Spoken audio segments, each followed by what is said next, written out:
I'll let you know. Hi, welcome everyone to the Public Works Committee meeting. First of all, let's Chair will entertain a motion to approve the minutes of the previous meeting. Mr. Bruno on the motion, Mr. Merlino on the second. All in favor? Aye. Opposed? Carried. Thank you. And with that, let's without objection, we'll move right into solid waste and recycling.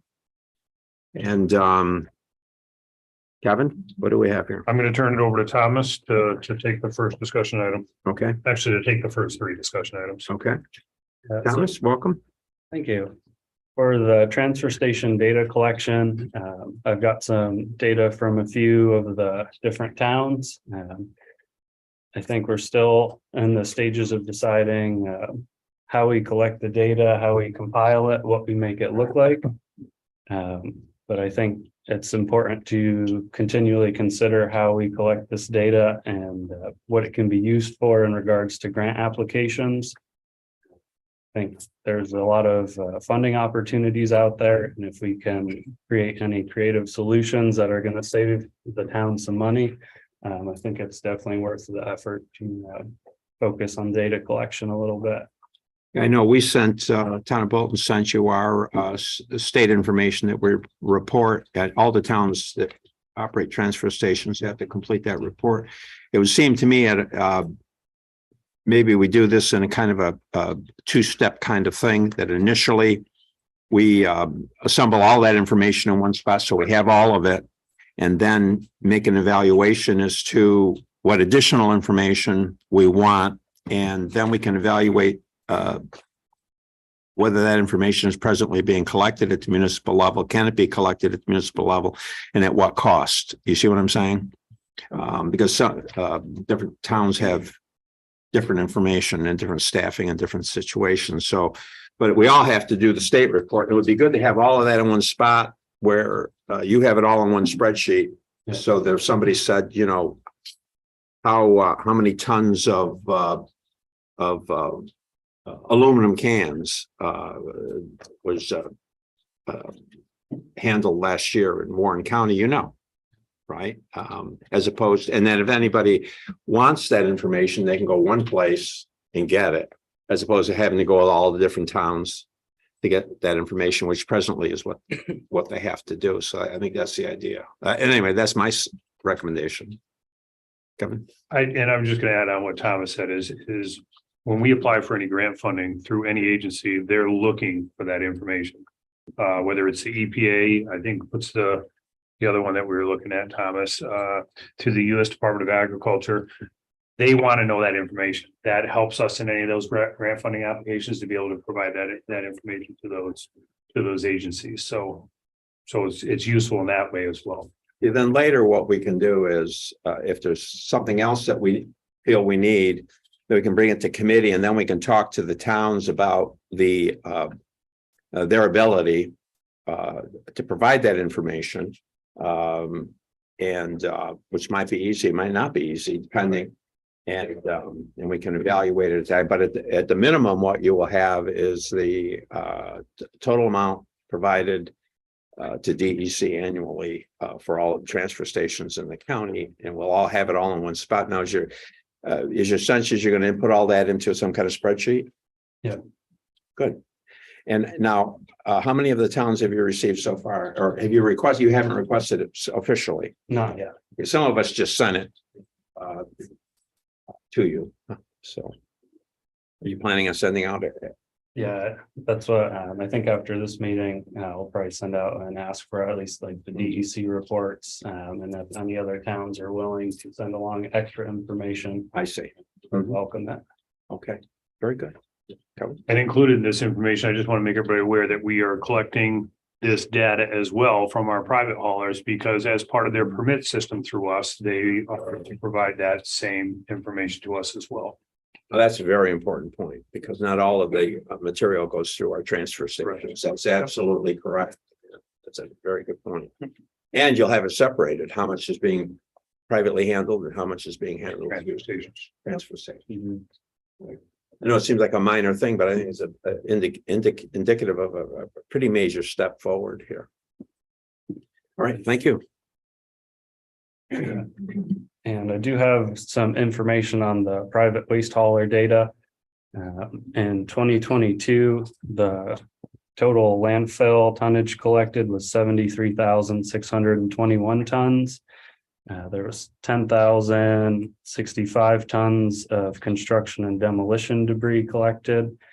And for recycling, including curbside and scrap metal from the transfer stations, there was a total of 8,875 tons.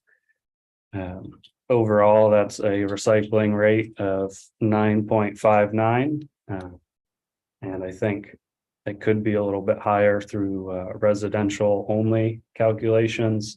But I think as a first year calculation of this data, it's relatively good. I think there's some factors to consider if it's compared to the national average. As we're a bottle bill state, we don't get a lot of the cans and bottles, and those are most often recycled, I think, with the deposit. Composting is not yet widely available and is factored into most national recycling rates. So I think we're at a pretty good spot, and I think the future, we're definitely going to increase our recycling rate. So I think that was a pretty good start for. Yeah, and one other thought here, Mr. Bruno. No, thank you. I'm just curious. What happens with electronics recycling? That from the transfer stations all goes to ELOT, and I'm not exactly sure, but I think they have their own kind of processing or dismantling facility. Okay, I was just curious where it ends up or who takes care of it, kind of thing. Yeah. Just some thought should be given when we go back out to bid. Because what happens now is the haulers provide the bill to the towns, and the towns, like in Bolton, we have a spreadsheet, we put it on, and then it adds it up so we can do our state report later, right? And then, for example, what we sent you is the product of that. Another possibility, and I'm not saying recommending it, but I'm saying as an idea, is that when we go out to bid, that information that goes to the towns also goes to the county, and so that we have it automatically from the haulers, and we don't need the towns to have to send it along, right? I mean, I would go as far as to say if it was assembled at the county, that we could get the information for our town from the county to put in our state report, that we don't even need to go into our accounting system. We don't even need to do that, because it's all part of a spreadsheet, a DEC reporting spreadsheet that you have, not only for the town, for the county as a whole, but for the towns. And I just would put that out there as an idea that because the haulers are having to provide the information in an invoice anyway, right? They want to get paid. So how they assemble that information to the towns and give it to you could be very helpful to everyone involved to complete what we have to complete with the state. I don't know. It's just a thought.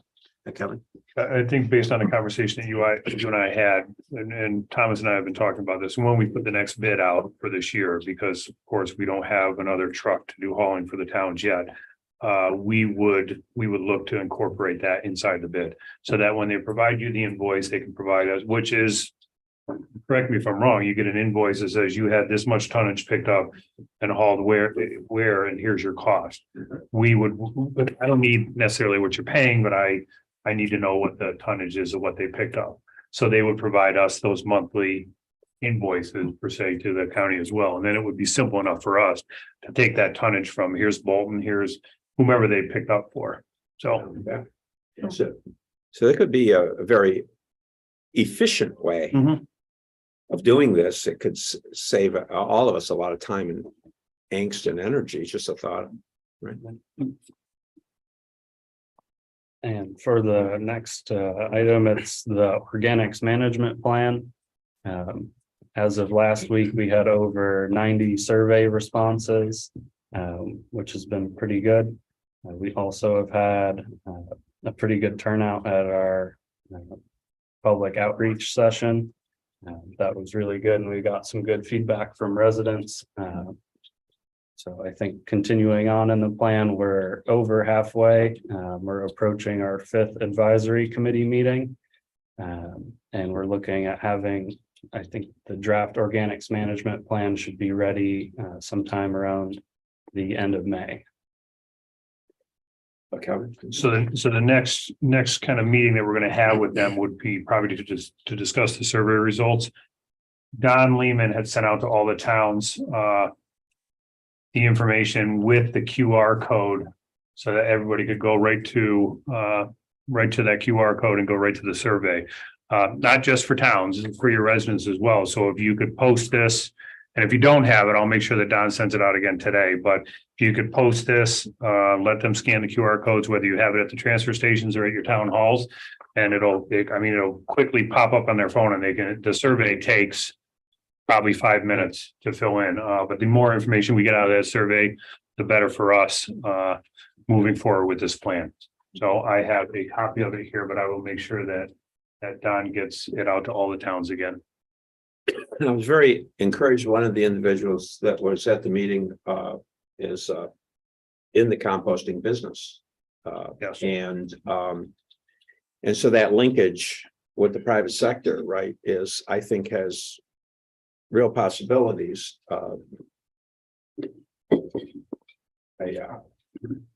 I wonder how, and this is where the data comes in, how much are we talking about? How much do we generate? Who's interested in that green waste as an end product? So I think we're absolutely moving, but I hope as we move forward, we're pulling that private sector that's there, that burgeoning private sector with us.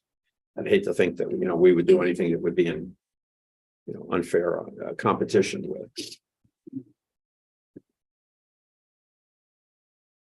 Yep. Next. We have handed them out to all the supervisors here in the room, I believe. There's a couple others at the end of the table, but the Warren County Household Hazardous Waste Days, we're doing 2 this year. The first one will be Saturday, April 22nd, and that's at the Warren County DPW facilities in Warrensburg. And then the next one will be Saturday, August 26th, and that will be at the Queensbury Highway Garage. And thank you to Supervisor Stroud for allowing us to use that facility. All the information on what we collect is on the flyer, and we will again make sure that all the towns get these so that they can put them up in their town halls or at their transfer station so the residents can see it. And it provides a great opportunity for emptying a lot of that stuff that they've had sitting in their garages for years, such as paint, any corrosive materials, pesticides, and things like that. So you all have a copy of it here, but we'll make sure that they all get to the towns as well. That's all we have. Okay, well, thank you very much. Thank you, Thomas. Thanks. Go ahead. Is there any consideration to allow the town I haven't transfer stations to pick up some of this and transfer it over to the county in the future? I haven't thought of that. I mean, I guess there's a possibility you want to pay people to come and work on it, because I'm not going to do this ever during the week. So that means you'd have to pay your employees for a Saturday to We come in. could bring over a container of batteries that we say we did it month before the date, and we transferred them to the highway garage. For batteries, they don't go into this. For batteries, they should be coming to us anyways. We have the battery barrels in there, and we recycle those batteries or turn those batteries in. We have them. We don't put the batteries in the landfill. We collect them up at DPW. Oh, you do now? We have been collecting them for years. I didn't know that. Yeah. Mine are in my garage until this day. But the other thing, I mean, not everybody can, if we did it maybe 30 days ahead, where they put the paint cans and they can transport them over to you. We could do that. It'd just be a matter of seeing how much we're going to take in and how much we got to store there until the company comes to pick them up. I mean, it's easy enough for these household hazardous waste days because people don't even have to get out of their cars. They pop their trunks or wherever and the company Don't you that put them in barrels now or? the paint or any of You have to that. sort stuff. When they do the household hazardous waste day, they get put into the Yeah, I barrel. did it at the mill when we closed the mill down. So, all right, thanks. Just a thought. Okay, without objection, then Parks Recreation next. Want to speak in public? Absolutely. And without objection, I'll extend the privilege of the floor, Kevin.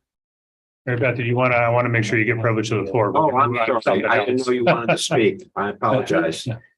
You're always welcome, of course. Here's just a copy of what I'm gonna be talking about. Mary Beth, I'll pass them out. Yes.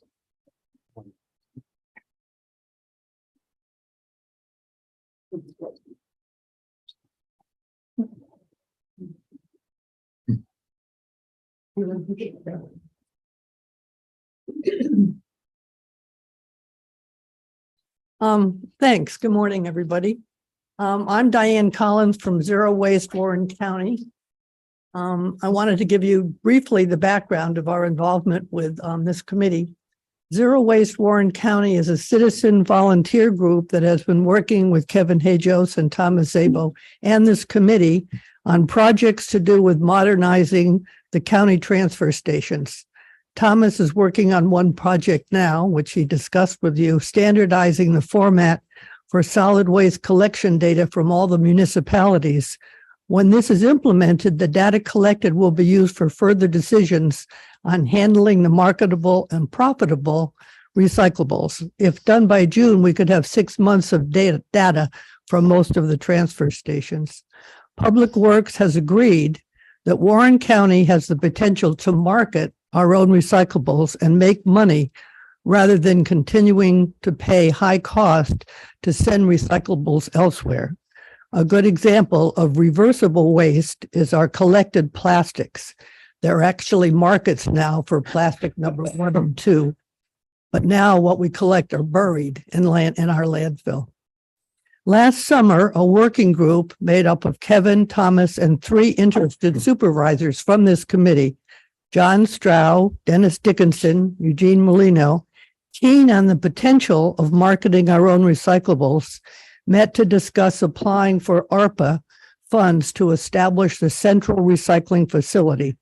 Thomas submitted the application in August, but unfortunately, ARPA funds were not approved. Thomas has been following up with other grants and financial possibilities.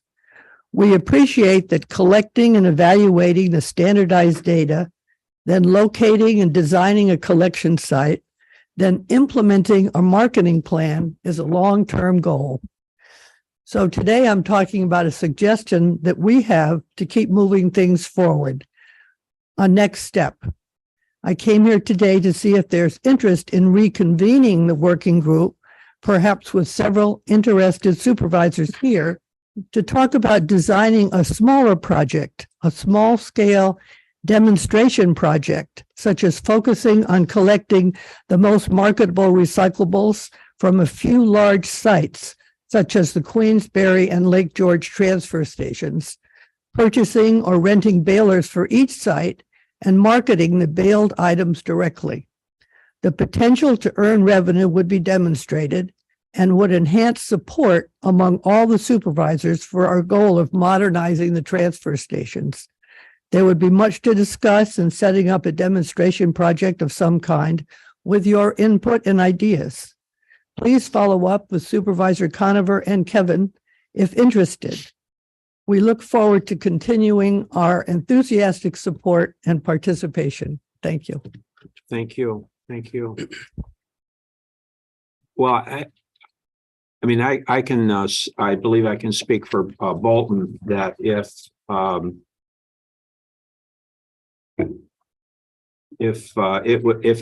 the contractor that's presently contracted with for whatever material was agreeable, then I certainly would be willing to participate. The town of Bolton, I believe, subject to approval of my board, of course, would be prepared to participate in a demonstration project of the type that you were thinking about, subject to approval of the Public Works Department and the ability to, pull all of that together. And since we're going to be going out to bid soon, maybe some thought needs to be given to the language of those bids. Should certain opportunities present them? See Thomas shaking his head. Yes. Should certain opportunities present themselves sooner than later? But I don't know. What are your thoughts, John? Without objection, Mr. Stroud? Oh, thank you. Yes, no, I'm agreeable to all the above. I think Diane's right, and I want to thank you for moving this along. I think it's a valid thing to do. We need to go in this direction, and whatever I can do to help, I'll be agreeable to it. So I think I think almost any town, provided our existing contractor, was agreeable. Because what happens now is, generally speaking, is when a bin gets full, they get called and they come and they get it. They don't just show up. There's schedules and things. And so in this example, and instead of their coming, let's use plastics, for example, instead of their coming to get the bin, the county comes and gets the bin and takes it to this demonstration project. So that refuse is not part of. And then the question would be, well, if they're not picking that up, then they're not billing us. So there's have to be some, some accommodation that way, as well as if the county's picking it up, there needs to be some accommodation financially that way as well. But subject to all of that, those moving parts, sure, why not? Why not, Kevin? I was just gonna say, so Diane, why don't we convene a meeting? Why don't I can put an email out, and I can include the supervisors that were part of it last year, and if any other supervisors want to be interested in meeting, can we have a certain number or does it constitute a quorum or? You can have a certain number below quorum. Okay. But I'll put that email out, and at least have the same individuals we had last time, as well as Thomas, myself. So I'll send that email out shortly. Okay, thanks. Very encouraging. Thank you. And I would say, in terms of Bolton, if there's a better candidate for whatever reasons, that's fine too. We're not, so if Warrensburg or Luzerne or whatever is a better candidate for the demonstration project, I'm good with that as well. Yeah. Gene? This is a great idea and a great program, and it's going to get done. But there's a lot to it more than people realize. All right, you take the cardboard. To me, that's our biggest problem in our landfill. Number one, people just want to throw the cardboard in them because you have to have an enclosed trailer for it. And they don't want to break it up and they don't want to lay it flat. And then there's garbage in it all the time. They try to throw garbage away. And it takes a lot from your landfill transfer man to keep watching people with garbage. And it's become a real problem. And, especially to have now, we always had a tractor trailer there and we filled it. Now to get it hauled out, we can't use that company anymore. It goes to Waste Management. So it's costing us $300 some to get a load. And if we don't really get it all flattened and put it in there, it's cost us a lot of money. And so the baling part is tough. I just don't know how we're going to do that.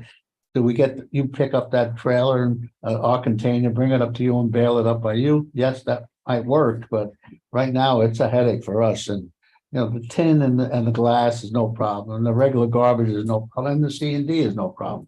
To me, cardboard is, people that a lot of cardboard goes. People, that's all they use. So I agree. that's the problem I have. And my guy can't. He gets in battles with people when they just throw a box in there without breaking it up or something. And there's a lot of battling going on. We got to cease that somehow. So that's just my 2 cents. Thank you, Gene. Frank? Yeah, one of the biggest expenses for all of us is the hauling, and I think we need to get back to we've already demonstrated that the county can probably do this more economically, and that's good for all of our taxpayers, whether it's county tax dollars or town tax dollars. And at $400 and some odd a trip to haul garbage, I think we can probably pay for a container truck. Oh, yeah. But, too much difficulty just from the savings generated. So I think we need to get back to that, and I think it needs to be on the table and talked about and move forward. Now, I understand we can't buy a used truck because that's not allowed. We have to have brand new. I understand, but you know. Sometimes the market will come and pick up. So that would be a piece that we would consider too. Like what the markets are looking like. Right. But with plastic, you're gonna end up with 3 or 4 bins. You know, because you have to separate the plastic itself That's into right. different categories. For some transfer. You know, If this whole, our whole goal, I think, needs to consider the transfer station staff and different jobs and different ways of organizing the materials that then will bring us revenue. It's a big project. Craig. Mhm. Right, just from what Diane said there, what if there's a pilot project with a private company? Because it's always going to be a private company that handles sorts, that's set up, especially on plastics. And I really don't see our landfill working really well on getting things separated. People can't separate cardboard. How can they separate number 1 from number 5 on things? But I wonder if we partner with somebody in the industry and we supply them the raw material and they give us a good working relationship, good price on them. Well, I think that's why I think having sending us off to the working group that we have, and anyone interested in being part of that working group without developing a majority, let me know. And I'm sure you're welcome to be part of that. That working group. I mean, it's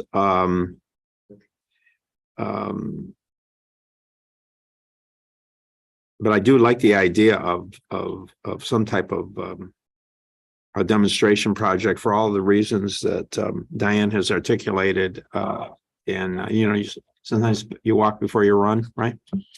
But as far as going to what Frank Supervisor Thomas has said, which is I think is everybody should keep in their mind.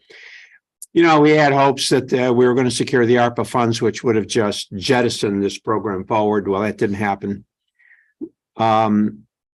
Now we're applying to the state of New York for those funds. And when do you expect we would get a decision? It's actually not the state of New York, it's EPA. EPA, And it's for $1.7 million. And I don't recall when the announcement was to come out. I think the end of April. End of April, we would know whether or not we received the funding. So hopefully that funding will be there, but should it not be there, to Frank's point, which is that at that point, we should be prepared to begin to move forward as we can move forward with purchasing whatever we need to purchase to be able to move the program forward. I mean, otherwise, we'll be sitting here 3 years from today wondering where the money's going to come from, right? Kevin? So I'm not opposed to buying a used truck. It's just, you know, we have one and it's run its course, and it's, as you all are aware, it's every other couple months, it's back in the shop again, getting something else fixed on it.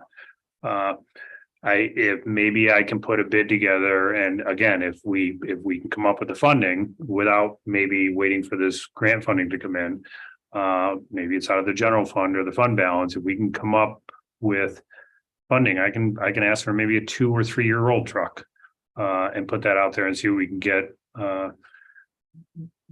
The fact of the matter is as Thomas pointed out, there is going to be a savings to all the towns if we start hauling material for you, as opposed to because your biggest cost right now, besides, you know, the cardboard, is coming from the haulers.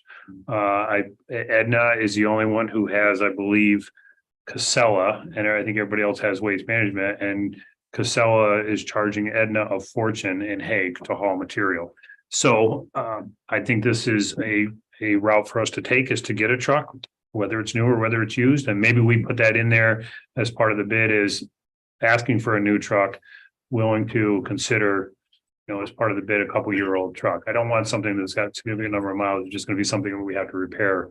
But as I said, if it happens to be a new truck, we're a minimum of 2 years out before we get a truck in here. So it might be better off if we go for something for a couple years old. And I'm more than willing to do it if the committee wants me to move forward with that bid, but we need the funding to purchase the vehicle. Well, April's just around the corner here, Yeah, so we'll know. let's, we're gonna know in short order Yep. here, and as soon as we hear from EPA, then we can decide at that point in time what our plan should be financially going forward. Very interesting. Great discussion, by the way, and an important discussion, very important discussion here. You're talking on Thanks, Diane. both for the environment and for the economy. Thank you. Thanks, Thomas. Okay. Public Works, Parks and Recreation and Railroad. You want these guys go first? You want to tackle this? Sure, they don't need to sit for the whole meeting Yeah, we if you would like them. Without objection, we have some visitors with us today. If we could Thank you. introduce them and. Al, Rob, you guys are up. Thanks, John. Thank you.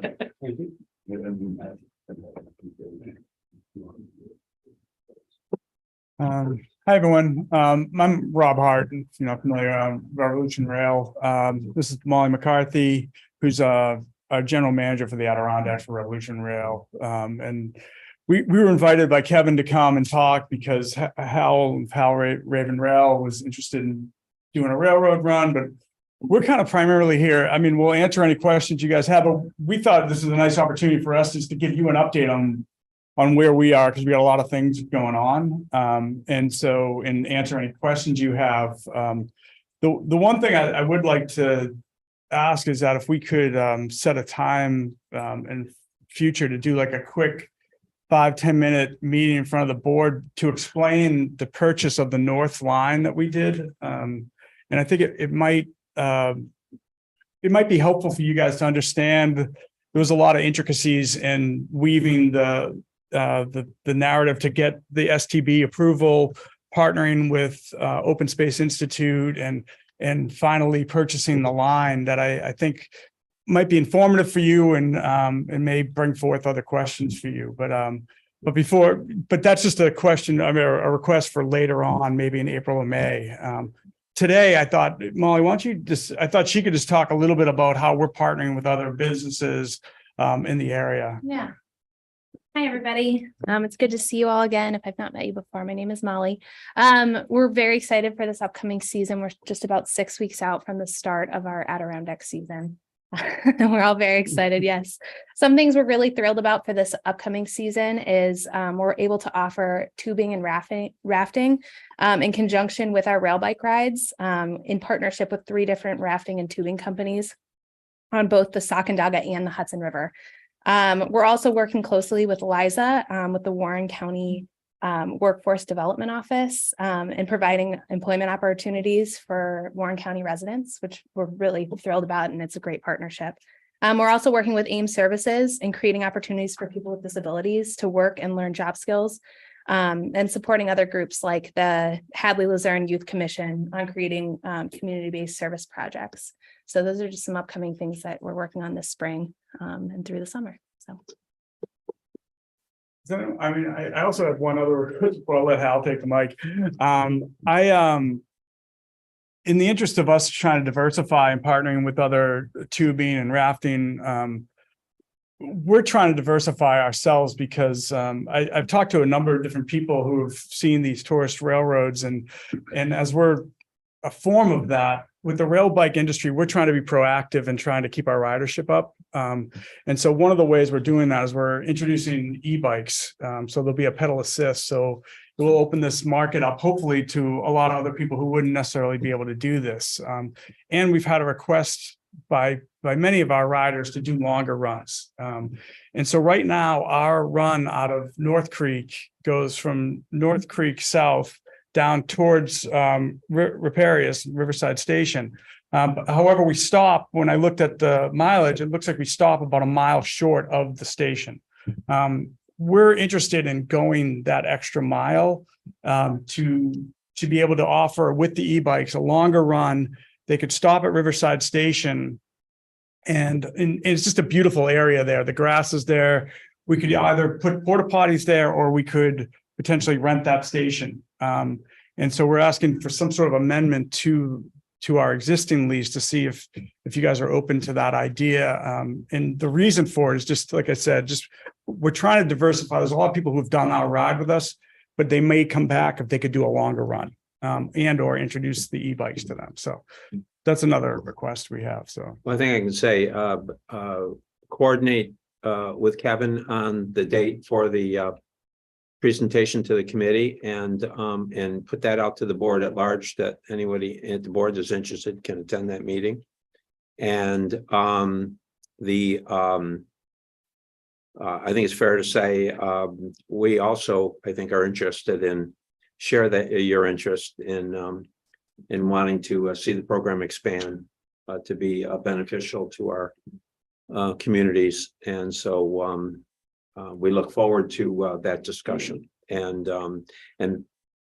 maybe even if it only in general terms, make that part of the agenda.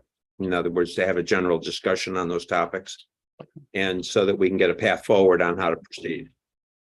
Kevin? So Rob and Molly, so I would say when you come back next month, if you want to do this, coming back next month to do that longer run. Right now you have from milepost 95 to 88. 88, as you're right, stops you about a mile, Riparius. My concern is you guys going to station 1. I think we would have to include some type of compensation in there for the use of the station.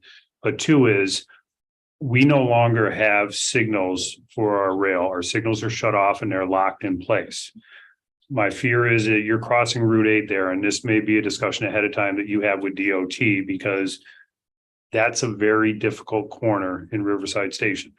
And that speed limit on Route 8 in that area is 55 miles an hour.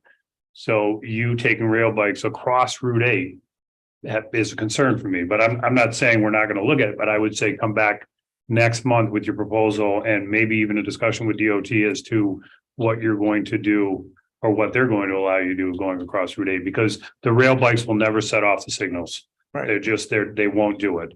So that's a significant safety concern that I have in that area. okay, Yeah. we have the same concern. Yeah. And just quickly, we've been talking with the last year we talked with the DOT because we were looking at doing that Rail Jam, a marathon run. And so we had broached that subject with them. We can re-engage them in that. Last week, we just had a conversation in New Jersey with the FRA and the New Jersey DOT, because there's 2 crossings that we're going to be working on this year down there that are they're actually very busy. It's more like crossing something in Lake George. And we've been able to kind of work out a white paper where the safety regulations that we're going to use to make this a safe run for them. But we'll happy to provide you and bring you into the discussion. And the last thing I'll say is we've engaged, we brought on Steve Fisk, who some of you may know, but he has over 45 years in railroad experience. He was operations and general manager of Finger Lakes Railway. And he's been our safety advisor when we're going forward with any of these. So we definitely would be happy to discuss this more with you guys. I would just say reach out to Alan Dixon's the new resident engineer in Warrensburg. Okay. And that's his territory, even though he will probably refer this back to Region 1. But I would reach out to Alan and start the process with him first. Okay, great. Okay, Thank you. you're welcome. You're more than welcome. All right, good morning. I'm Hal Raven, owner and general manager of the Saratoga, Corinth and Hudson Railway. We operate the scenic railroad from Corinth down through Greenfield. And we are looking to just do something fun for the Maple and April Festival this year that's coming up end of April in coordination with Rev Rail to access the tracks just north a little bit of us from Corinth up to Hadley for the festival, just to be able to run some scenic trains and bring basically like a shuttle, bring folks from Corinth Station up to the festival and back down to Corinth, giving more people some opportunity to get up there, maybe help relieve some of the parking problems and just offer something for the festival. We did the same type of shuttle train for Greenfield for their caboose days, and we had shuttled about 350 people back and forth that afternoon for Greenfield for their caboose days. So we're just looking to kind of work in partnership with Rev Rail under their agreement for the weekend for that festival, the last weekend of April, would be willing to help cut brush, get any track conditions back up to up to spec and be able to run some short excursions that day. I know there's the crossings, like you said, are all deactivated. I know Harris and Rockwell Street, we could activate those for the weekend if needed be. The power is still on to them. And we could do the signal testing, put them in service for the weekend, then pin them back all out and close them back down after if that was a concern. But would be happy to do anything we need to do to help get the rail line back in shape in that portion. Keep it open, keep it usable, and try to add something for the community for that weekend. Just, let me ask Superintendent's question. You presently have authorization to issue a day use permit? I mean, you have that authority? I can, we don't typically do it for the rail. We use facility use permits for a lot of other things. I use facility use permits for Charles R. Wood Park. I use facility use permits for the hatchery pavilions. For the bikeway, we do facilities use permits for people to travel along the bikeway when they have one of these races. So conceivably, we could issue a facility use permit. When Howard approached me about this, I had asked him to work under Rev Rail because I believed, but it's for the stations only. For the stations, they can use them all year long. For the track, anything outside there, May 1st to November 15th, they have to seek permission from us. So it technically wouldn't fall under them because this would be 2 days before they're there to take or their contracts to be in place. So I think I would just, we could do it under facility use permit, but I think it would require to make sure that we have the proper insurance in place. And again, we make no kind of representation that the track is up to snuff for the class that it's usually under the FRA. It's, typically, I think it was a class A maybe for 10 miles per hour or something like that, or maybe it's class C. I don't remember. It was class 2 and SNC was class operating 2, it. right. Class 1's required for passenger trains. We would do the inspections required and walk it with the DOT. They would want to walk it with us first before we started operating. Yep. But, from what I've seen everywhere else, there's nothing that catches my attention right off the rip. And with Rev Rail already operating majority of it, that would make it fall out of class. So again, we could do it, and I would just reach out to the county attorney's office to make sure that we had the proper insurance and stuff in place for them to be allowed to do it if the committee is okay with it. And liability waiver. Right. Well, what's the sense of the committee, Gene? I think it's a great idea. I'd love to see more people come into Hadley, Luzerne area. I just worry about one thing, the trestle, the bridge. I mean, who's gonna look at it to make sure? We'll look at it. We'll have our bridge inspector look at it. I mean, it was just in service a few years ago and, there's nothing, that catastrophic that's happened in those past years, but we'll do an inspection with the track when we walk it. And we're not going to be operating it fast. It's not a far run. We're going, you're only going 6 miles. We're going to be operating basically 10 miles an hour on basically considered other than main track, up to the station and back. So, and for people's viewing pleasure, 5 to 10 miles an hour over the bridge is what they like best anyway. So. Yeah, actually, that's the best view of the whole place. It is. But I trestle, but So that'd be a slow roll. Frank, Dan, any feelings? No, it's a good idea. Sounds good. Very good idea. I think that, look over at the attorney, I think if the committee just, took an action to authorize the superintendent to issue a day use permit, that might be sufficient so there's some legislative. If he already has that authorization. That's what I'm wondering. Yeah, if he already has the authorization, let's do it. And if there's a legal reason not to do it, then I can pull it back or. Okay, that's fair. That's fair. This way it's in place if we need it, and if not, we won't use it. We think we have a mechanism to help you move forward. Great. Subject to review by our attorney. And you can be of assistance, whatever information our attorney needs, please provide it as quickly as possible. Yep. But Kevin? I just want to add, so the facilities use permit, if that's a route we will go, will be for the 2 days, which I believe is the 29th and 30th and nothing more. Yep. It'll expire at the end of the 30th and then the track will be back to you guys on the 1st. if there's the inspection ahead of time, I want Dean and myself to be included on any emails to anybody for an inspection, because we will have somebody out there as well. Okay. Yep, and then if there's any, brush work and things that we would want to do, I'm sure we could get access to do whatever we need to do to bring it up to snuff then. Yes, because certainly we can't do any maintenance out there because we don't have the. Yep.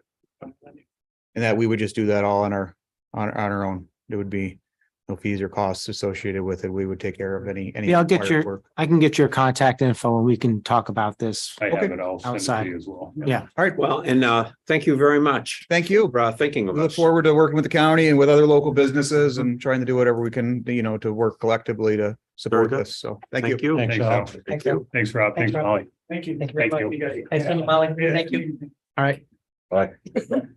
Okay, Kevin, what do you got next? We'll move into action agenda items and I'll turn it over to Mr. Moore. Mr. Chairman and committee, thank you.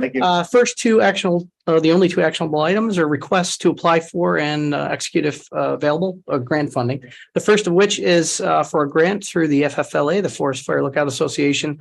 It's for a simple $500. This pursuing this came out of the fact that I don't believe Swede Tower has had a section of roof intact since its initiation. There's a portion that was damaged, a triangle, if you will, of the four sides to it. So it would help defray the cost for that, and also would go towards, if for any reason it didn't cover the cost of this panel, it would go towards some paint to bring it up to code. I've been in touch. Steve Mackey initiated this discussion with me, who originally built the staircase to improve. And I reached out to a Dave Vanna, who is actually a gentleman who fabricates the panels for an LS40 model, which is what we have. So I'm waiting to hear back on a price, and hopefully that 500 will most likely be a coupon, but it may cover the most of it. So that's Okay. the first. Let's bring this forward for consideration. Mr. Bruno on the motion, second, Mr. Thomas on the second. Any further discussion? Sounds good. There being none, are we ready for the question? All those in favor of the request to apply for Forest Fire Lookout Association funding signify by saying aye. Aye. Opposed? Carry. Thank you. The next item, Dee? Yes, the second item is, again, the same premise, request to apply for a community conservation grant and the amount of $1,000 through the Warren County Soil and Water Conservation District. This will help to defray the costs of the flyer I handed out to you, our annual Spring Zing. Took a hiatus over COVID, but we are back and prepared to offer this free event to the public. It'll help defray some of the costs for advertising and some of the gifts and prizes. It is a great day. We'll have many vendors, Private Crossroads, Nemix, Fisher 07, DEC, Land Conservancy, the Soil and Water be there. It's a free day for the public. In the past, we've had numbers get up to roughly 300, 350. Wow. Excellent. But yes, that is that request, and also for Let's bring that forward for consideration. Frank, Ms. Supervisor Thomas on the motion, Mr. Bruno on the second. Any further discussion? There being none, are we ready for the question? All those in favor of the grant request signify by saying aye. Aye. Opposed? I carry. And then we have information for discussion and review. I'll be extremely brief. Maple Days at Up Yonder Farm was fantastic. We sold out all our spots that we did. And it was very well received. And actually that was it. It was a very good program. Good turnout. Second item on there, a little bit from the hatchery again as well. We actually partner up with Trout Unlimited. We offer 200 eggs to schools that participate to rear eggs all the way up to fry and fingerling to stock. We have actually just, I apologize. Yes, we have teamed up with the Clearwater Chapter TU for a teacher down in Colony, and also our local ADK chapter through John Mackel at the Hadley School for those programs. And we look forward to it because it brings a good sense of resource management, water quality, everything that Lake George area exhibits. So I love this program. I love what it does for our area, our economy, our environment, and also its educational value as well. yeah, they do water chemistry and count mortality, and the kids get a real good sense, not only academic, but hands-on. All right. Anything else? One last thing real quick. So as we discussed last committee meeting, that we are finally have our 9-hole Frisbee disc golf course in place at that. We have kind of the layout of the course that I will hand out that everybody can take a look at. And then the first one would be kind of the signage that we put in place this year, which may just be a laminate of this piece of paper, but next year we would look to put up some different signage to go along with these. So there's a copy to be handed out. You want to hand yours out? At the hatchery. Sir. Very interesting. Oh, I have a number. Make it this. Yeah, absolutely. If you don't mind, I apologize. I run shy here. And do that just to get a rise. Okay. Tournament coming up You here. want to move right into, Supervisor tournament coming up. Not only can we have the sticky wicket, but we can without objection, can we move right into Public Works? We can. Okay, we'll move right into Public Works. Thank you. All right. Thank you, Dean. Sounds good. Yes, please. The first item we have on there is to amend the contract, and this is with Barton and LaJudas, I believe, and this is related to the Palisades Road. Yes, Palisades Road. I'm sorry, it's not. It's related to the Horton Avenue over Finkelbrook replacement. And this is just some extra work and inspection services that we have with them during the construction project.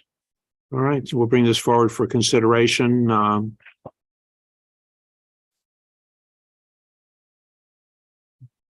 Anyone? Mr. Bruno on the motion, Mr. Merlino on the second. Any further discussion? There being none, are we ready for the question? All those in favor of amending the contract signify by saying aye. Aye. Opposed? Carried. Second item? Next item we have on there is a request for new, and I say it says new contract, it will be contracts. This is our multidisciplinary engineering service. And we are putting the RFP back out to get new engineers in place for this year that we would use for many different things, including the front entrance to the county center. All right, then I have a motion, Mr. Thomas, to bring this forward. Mr. Bruno on the second.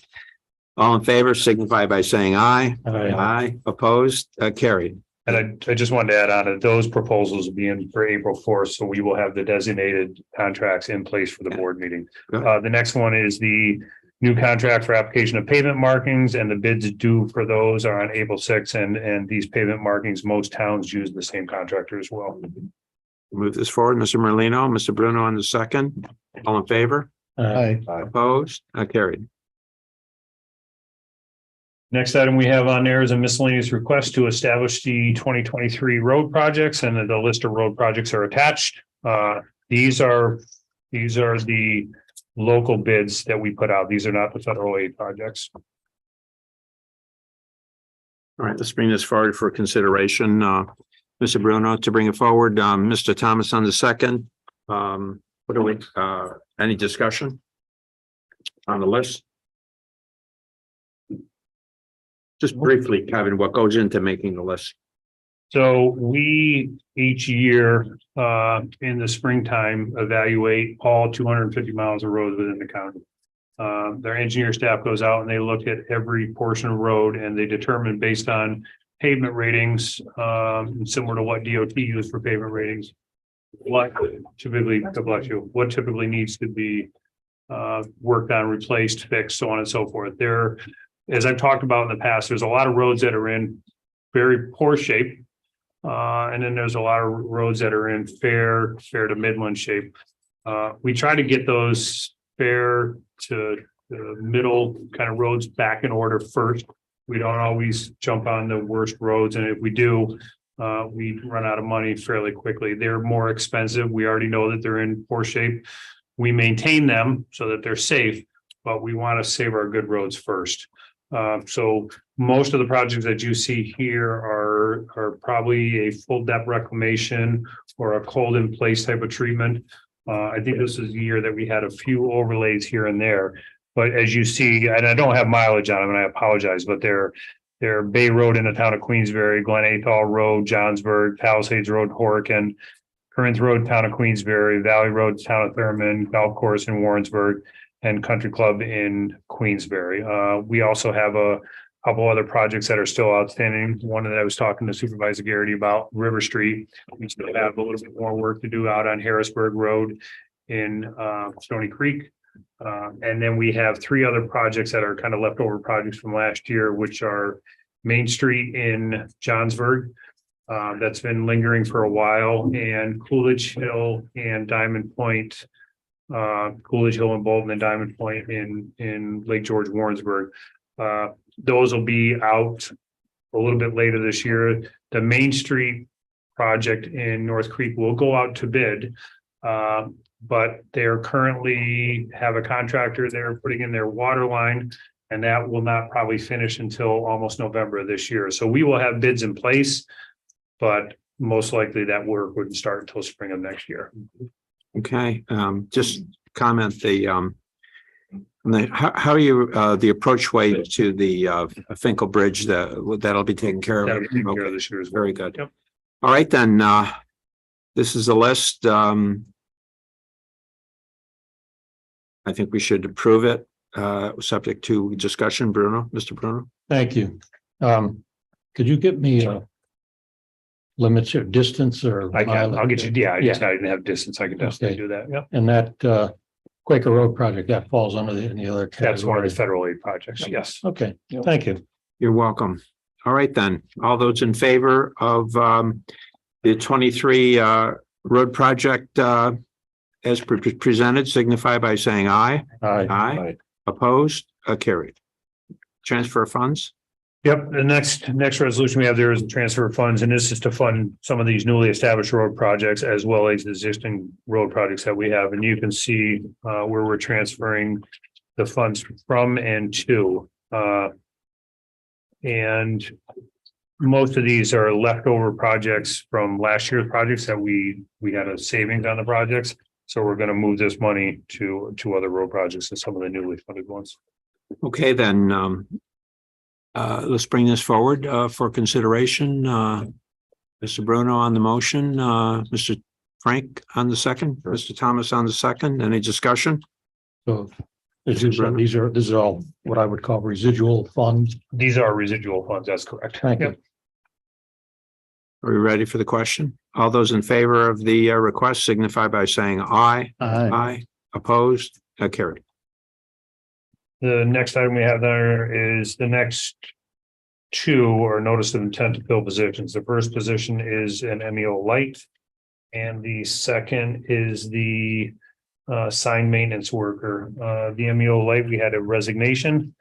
And the sign maintenance worker, we had our sign maintenance foreman retire. And we moved up the next person in line, and now it opens up the position for a sign maintenance worker. All right, Chair, I'll entertain a motion on items 6 and 7 combined. Mr. Merlino, Mr. Bruno on the second. Any further discussion on the request for these positions?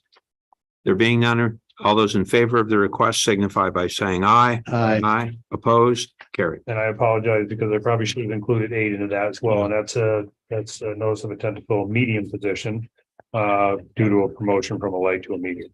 Or from a medium to a Mr. heavy. Bruno on the motion, Mr. Thomas on the second. All in favor of item 8 signify by saying aye. Aye. Opposed? Carried. And the last item, which I guess I failed to do last year, which I was talking with the treasurer's office. This is to amend the county budget for 2023 to include the increases to the CHIPS Pave New York POP programs from last year. CHIPS Pave New York EWR and POP program. So it's amended budget. I didn't include all of them last year when they did the increases. Mhm. All right, then, Mr. Thomas on the motion, Mr. Bruno on the second.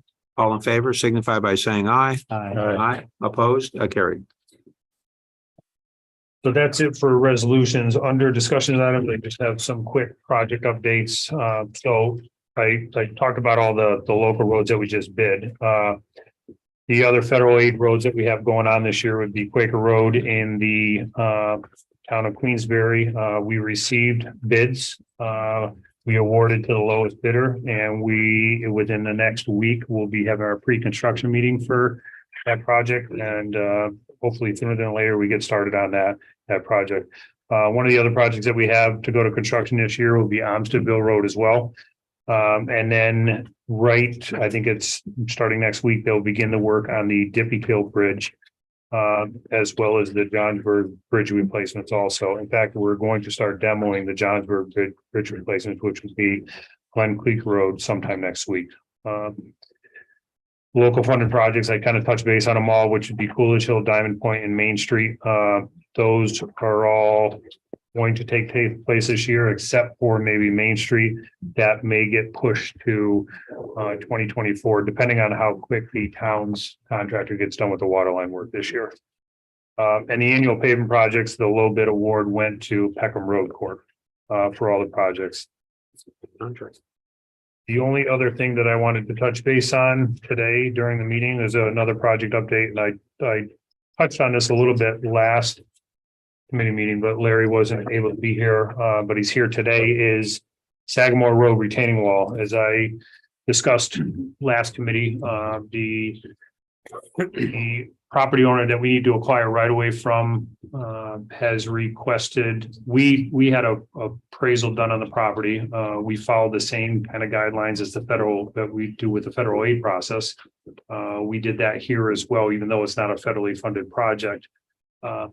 They received, we received back the appraisal and just compensation of, I think it was approximately $27,000.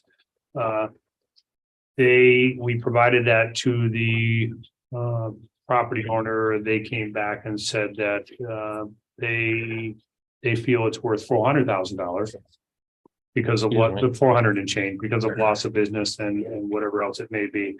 But said they would settle for $127,000. So as I discussed last meeting, I'm not sure that, you know, that's the route we should take. They've included in their discussion, say, a loss of business. I don't know if it's a loss of existing business or a loss of future business. One of their comments was the loss of the future business would be less dock space. We don't necessarily think we're going to provide them less dock space back. We think we're going to provide them just about the same amount. So we feel their numbers are a little high. We have a contractor that has bid on this project. He's willing to hold his bid prices to the end of this year and no further beyond that. We received very good bid prices. I can only assume that if this goes another year, the bid price is going to go again. This is also a safety issue. You know, we haven't touched any of the rocks of that have basically come out of that embankment area. The reason why we haven't touched them is because they're round boulders, not the way we would build anything today. If we were to touch one of those, I'm liable to lose everything else. So some of the rocks that have fallen off of that embankment have fallen out of their docks, which have prevented use of those docks for them. If I go in there and start picking away at some of those boulders, I'm liable to have the sewer line from the Sagamore and the water line from the town sitting in Lake George, which I am not going to do. The other suggestion I made at the last committee meeting is we can go through the eminent domain process and go to the eminent domain hearing and just take the property. I know it's not always a favorable thing to do, but the fact of the matter is it's eminent domain is there to protect the property owner, period. So it's not like they're not going to be protected by going that route. My fear is we're going to continue to go back and forth with this kind of trying to negotiate, but I'm not to negotiate with them. If the committee wants to look to negotiate with them, then by all means, we can go that route, or we say, no, we're not going to negotiate and go to eminent domain and follow that process. Now, I brought Larry in here today to maybe give some insight. He's been part of the couple of the meetings that we've had, and not necessarily with their attorney, but he's been brought up to speed on where we're at right now with the process. So Yep, the staff did bring me up to speed. What I'd like to do is a little show and tell. I do have some of the photos because I think if we look at photos, it might help the committee members get a better sense of exactly what it is we're sure. There's a question before we proceed. So you had an appraisal done? We did of appraisal, no different than how we would do on a federal aid project, which they required us to go that route. Yeah. Right. Who did the appraisal? If I might? Third party. It wasn't us. It was done by RK Height was the appraisal company. Reputable. Yep. Thank you. So this is the current situation today. You don't see, well, you see a small portion of where the embankment has fallen down, and you can see in the lower left-hand corner, some of the stones that have fallen onto their dock space. So we're looking back toward east. You're looking towards the east, towards the Sagamore, Right. towards the Sagamore. Thank you. So this is the Sagamore Road. Their docks are along at the bottom. They tie into the slope of our embankment. As you see, they have the straight dock along the embankment and then two docks. What you don't see in this picture, which I'm not sure, Larry, if you have the picture, but you'll see there's another dock just on the other side of this to the north that has their fuel tank on it as well. So boats come into the facility. They fill up with fuel there. They also rent boats there as well. Do you have the configure of? I'm trying to, my computer. Okay. So this is outside of So county right away. yeah, that's so where you see the red line, that's where the failure is. Of course, those docks are approved by the Lake George Park Commission for them to have that dock space there, and they're allowed a certain square footage of dock space on the lake by the Park Commission. We would be proposing to give them something similar back to that.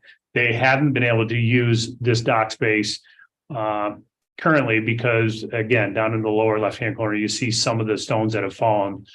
They're on the dock, and they had asked us to clear them off. And as I just spoke to, these are round boulders. It's not the way that we would build roads today, but that was the embankment that was in place since the late 1800s, early 1900s. If I touch one of those boulders, it's liable to just slough off and I lose everything there.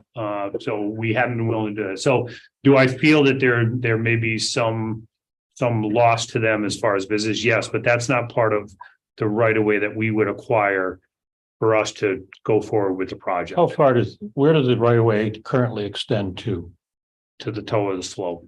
And then it becomes a state of waters, actually, to some degree to the toe of the slope. There is some type of right of way acquisition there from them, but it's very small. It's just a strip. And the county's looking for. To acquire that portion of that right of way, which comes under that appraisal that was done for about $27,000. And that included their dock space as well. That included paying for them to get, if they wanted to get new docks. The docks were appraised also. Yeah. That can be put back into the meeting. I had to exit it. And I'll put it back up on the screen.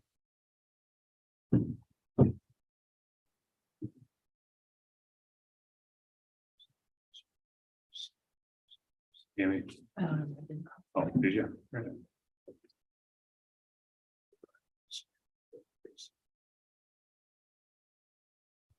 All right, so. Kevin, it's pretty shallow there, isn't it? It is very shallow there. I can't remember when I really ever seen a boat besides canoes or rowboats over there.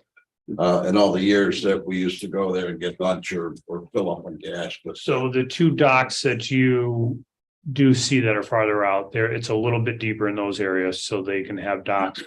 But as you get closer to what you see now is the shore, to the right of the screen to the shore, and the other dock that piece the other side, that is very shallow in that area. Yes.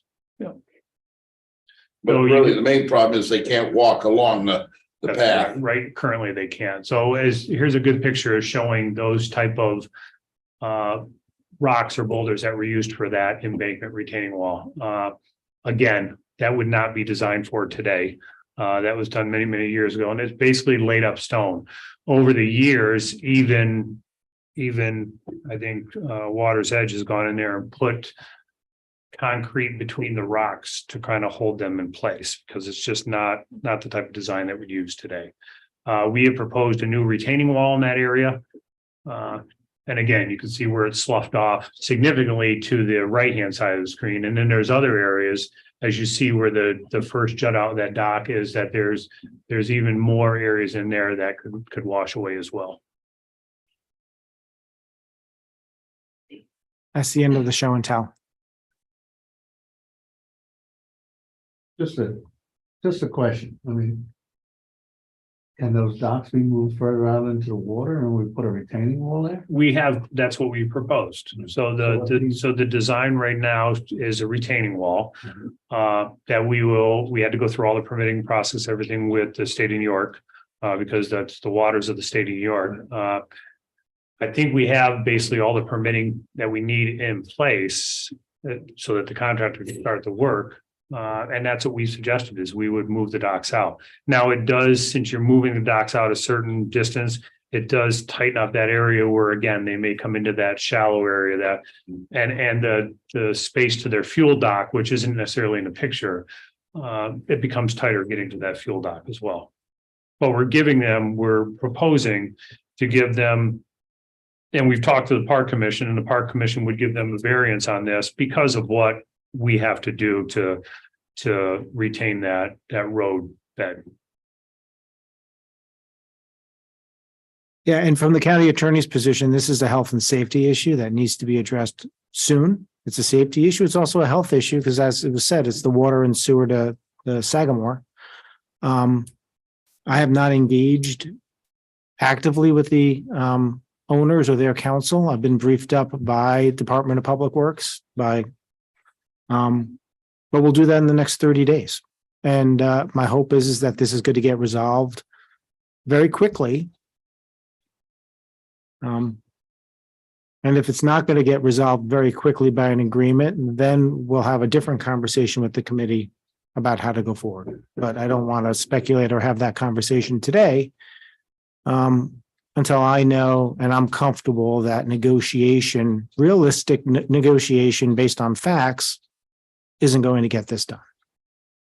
Okay, Mr. McGowan. Yes, thank you, Mr. Chairman. Kevin, we also gonna, I believe, because I did a lot of work out on the island there last year.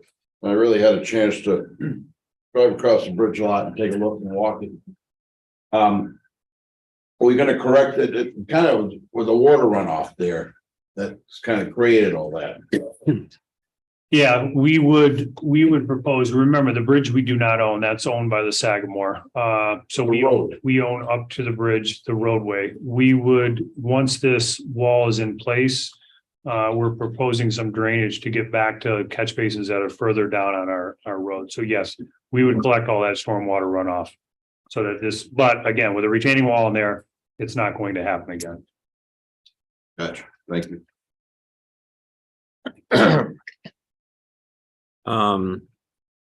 Okay. We'll stay tuned then. Okay, thank you. Anything else, Kevin? And that's all I have for project updates. So we have privilege of the floor. Anyone wishing to address the committee at this time? So I'm gonna go. Mr. Garrity. Chairman. Is that open? Oh, yeah, I apologize. So Bay Road, I made the announcement last month that Bay Road is open. I don't need Bay. No, and then County Route 2 is open. The temporary bridge has been taken out. Actually, Frank has said he's already traveled over it a couple times. They have some minor work to do. They're doing rail work, and then they'll come back in June and do the pavement. I usually go the scenic route now. Do you? I recently, DOT, I think, sent out a communication on a bridge at 87. Yeah, I'll touch on that real quick. So the Northway Bridge at exit 24 is being replaced this year. There's going to be some detours in place.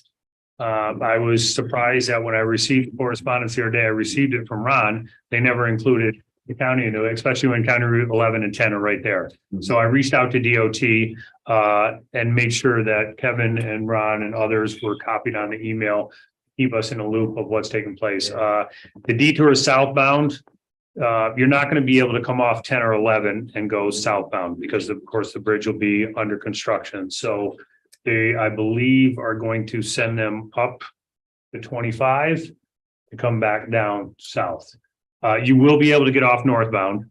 There won't be an issue with that, but you just won't be able to take the on-ramp going southbound off that exit area. So, but the gentleman from DOT said he would keep me in a loop of everything that was going on. Will you be able to take County Route 11 and go north? Yes. Okay. Now, that's no small impact. They were talking about from April 3rd to November. Right during the middle of summer. Yes. So that's no small impact there. No, that's why I brought it up today, just so everyone. Well, we'll welcome them at exit 25. But this brings up a big topic. I was talking to a building owner who rented out to the engineers for the state on Main Street in Chester for some bridge project. We have no idea. There's no communication. What bridge is going on? The state is not very good at communicating their plans to the roads that I see exist in our communities. Is there a way to improve the communication from the state DOT into our community? I will make that attempt. I did the other day when I spoke to this gentleman. I was kind of, I don't think I was very easy with him on the phone. I said, you know, the fact of the matter is, you have two county roads that meet at that bridge, and we don't know a thing about it. I said, I've heard that eventually this project is coming. I said, but there has to be a better line of communication between DOT and the towns as well as the county when something like this is going on. Right. And for example, every year, each town has an agreement for a work permit within state right away. We need to fill that out, and so that they hold us accountable. Yep. But nothing on the vice versa. Right. That's why, I mean, the closure of any bridge. For any reason, in many roads is no small item, particularly to those that use that to and from work, that use that to and from their homes, that in the summer are visiting our region. So let me just, so we're clear, the southbound traffic on 87 will, if they choose, will be detoured from Chester and to take River Road. Is that Spoon River Road, yeah. Spoon River Road? Yeah. Or they will have to go to the next south exit and then come north. Yes. So that's not a small, that's No, not a it's small not. item. That's a, One thing being lost here is all how the fire and EMS people cover the section of the Northway. Right. And that's gonna change. It's gonna change dramatically because Bolton gets on and comes south to 23. We go as far as 24.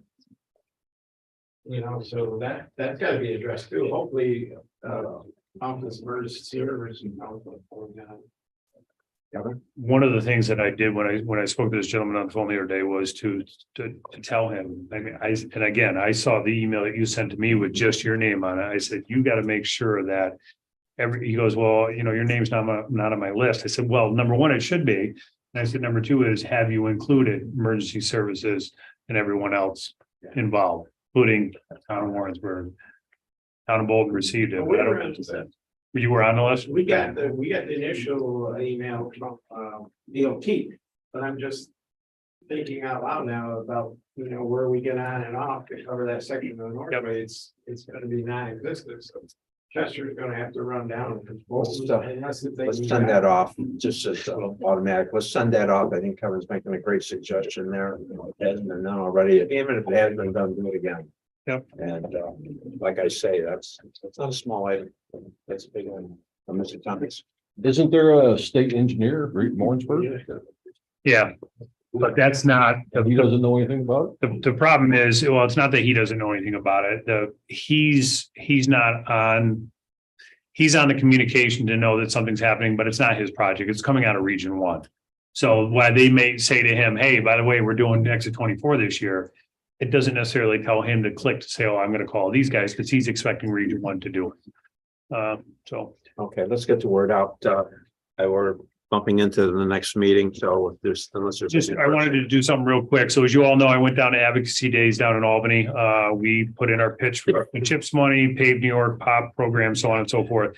It looks like the Senate bill has done a significant increase in CHIPS and EWR. The Assembly bill did not. They added some money in here and there, but not as much as the Senate did. So we'll see the majority of the Senate, and it's the Democrats. They're the ones pushing for this extra money. So let's keep our fingers crossed that the extra money comes in for the inflation that we've seen over the last year through those programs. Okay, motion to any other privilege of the floor? There being no one, Mr. Merlino on the motion to adjourn, Mr. Bruno on the second, all in favor? Aye. Aye. Opposed? We are adjourned.